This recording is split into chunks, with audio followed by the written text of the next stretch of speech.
ইচ্ছে পূরণ করতে চান? ইচ্ছে পূরণ করতে লাগবে না কোনো হাতি ঘোড়া, লাগবে না লক্ষ টাকা।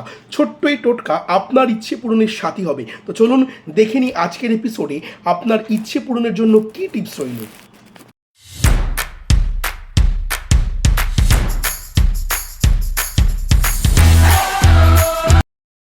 ইচ্ছে পূরণ হচ্ছে না বলে আমরা অনেকেই মনোকষ্টে ভুগি।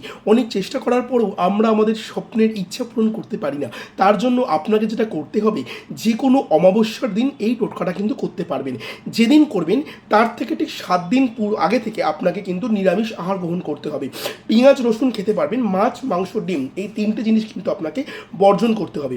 অমাবস্যার দিন রাত্রির 12টার পরে এই টোটকাটা অ্যাপ্লাই করবেন। সারা অমাবস্যার দিন অর্থাৎ সকাল থেকে যতক্ষণ আপনি টোটকাটা করছেন ততক্ষণ পর্যন্ত কিন্তু আপনি অন্ন গ্রহণ করবেন না। ফল, মিষ্টি, দুধ, সাবু এই জাতীয় জিনিস কিন্তু গ্রহণ করতে পারবেন। অনেক ক্ষেত্রে আমরা দেখি টোটকা করছি কিন্তু টোটকার যে সঠিক রেজাল্ট সেটা পাচ্ছি না। কেন পাচ্ছি না? টোটকাটা প্রপার ওয়েতে ইউজ করছি না।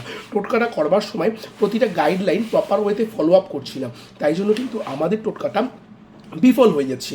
তাই আপনাকে কিন্তু আমি যে গাইডলাইনগুলো দিলাম সেটা প্রথমে ধৈর্য সহকারে ভালো করে শুনে নিয়ে তারপরে টোটকাটা অ্যাপ্লাই করতে হবে।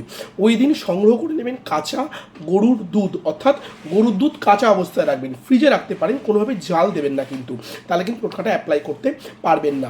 ছোট্ট একটি সাদা কাগজ নেবেন, জাফরানের কালিতে অর্থাৎ জাফরান জলে ভিজিয়ে তার উপরে ময়ূরের পালক রেখে ছোট্ট ছোট্ট করে আপনার ইচ্ছেটা লিখবেন।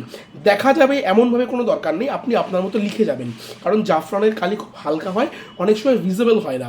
আপনি আপনার মতো করে আপনার ইচ্ছেটা সাদা কাগজে জাফরানের কালিতে লিখে নিন। এবার ওই কাগজটার ওপরে একটু হলুদ গুঁড়ো ছড়িয়ে দিন, তারপরে একটা এলাচ দিয়ে ভালো করে কাগজটা মুড়িয়ে নিন।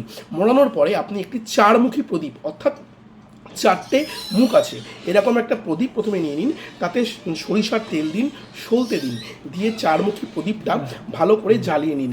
জ্বালানোর পরে প্রদীপের ঠিক মাঝখানে ওই যে কাগজটা আপনি রেখেছিলেন ওই কাগজটা কিন্তু প্রদীপের মাঝখানে দিয়ে দিন। দিয়ে প্রদীপটা সদর দরজার সামনে আপনি রেখে দেবেন। সদর দরজার সামনে আপনার বাড়ির ভেতর দিকে, অর্থাৎ দরজা বন্ধ করে বাড়ির ভেতর দিকে সদর দরজার সামনে রেখে দিন। পরের দিন ওই প্রদীপটা গঙ্গা বা যে কোনো নদী যেখানে জোয়ার ভাটা খেলে সেখানে ভাসিয়ে দিন। আমি ঋষিরাজ শাস্ত্রী, আমি আপনাকে বলছি এই টোটকা করার 45 দিনের মধ্যে আপনার ইচ্ছে পূরণ হবে। অবশ্যই কোনো পজিটিভ ইচ্ছা দেবেন, কোনো নেগেটিভ ইচ্ছা দেবেন না, কারোর ক্ষতি করার মানসিকতা কিন্তু করবেন না। এতে করে কিন্তু আপনার জীবনেই নেগেটিভিটি প্রভাব কিন্তু বাড়বে। অবশ্যই ভিডিওটা শেয়ার করবেন আর কমেন্ট করে জানাবেন কে কোথা থেকে ভিডিওটা দেখছেন। যারা দীর্ঘদিন ধরে আর্থিক কষ্টের মধ্যে আছেন, অনেক চেষ্টা করেছেন কিন্তু অর্থনৈতিক সফলতার মুখ দেখেননি, তারা একবার হলেও মাত্র 2501 টাকার বিনিময়ে আজই বাড়িতে বসে ধারণ করে ফেলুন অষ্ট ধনলক্ষ্মী কবচ। ভালো থাকুন, সুস্থ থাকুন। জয় মা তারা, জয় গুরু বামদেব বাবা। দেখা হচ্ছে আবার পরবর্তী এপিসোডে আপনাদের সাথে, আপনাদের পাশে।